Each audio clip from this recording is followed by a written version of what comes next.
অনেকেই জানতে চান মাংস সেদ্ধ হওয়ার কিছু সহজ সমাধান, যেই সিক্রেটটা কেউ বলে না। আজকে আপনারা জানবেন সেই সিক্রেট। অনেক সময় দেখা যায় বিফ সহজে সেদ্ধ হচ্ছে না, তখন কি করবেন? টক দই ইউজ করবেন। টক দইয়ে থাকা ল্যাকটিক অ্যাসিড প্রোটিন ব্রেকডাউন করে, যার কারণে মাংস খুব দ্রুত সেদ্ধ হয়ে যায়। যদি আপনার কাছে টক দই না থাকে, আপনি কিন্তু ভিনেগার দিতে পারেন। প্রতি কেজি মাংসে 1 টেবিল চামচ ভিনেগার দিন। ভিনেগারে থাকা সাইট্রিক অ্যাসিড বিফটাকে খুব দ্রুত সফট করে ফেলে।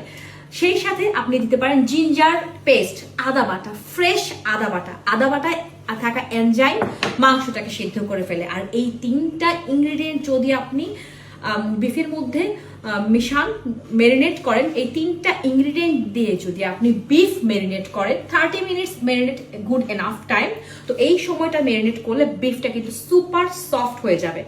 আর আপনার গরুর বয়স যতই হোক, মাংস সুসিদ্ধ হতে বাধ্য। অনেক সময় অনেক বিফ সিদ্ধ হতে অনেক সময় নেয়, কিংবা আমাদের বাসায় যারা বয়োজ্যেষ্ঠ আছেন তারা মাংস অনেক সফট খেতে পছন্দ করেন।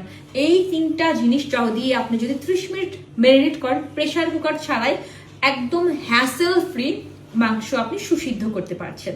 এই টিপসটা নতুন রাঁধুনি যারা আছেন কিংবা নিউলি ম্যারিড আপুরা, তাদের জন্য এই সিক্রেট টিপসটা শেয়ার করলাম।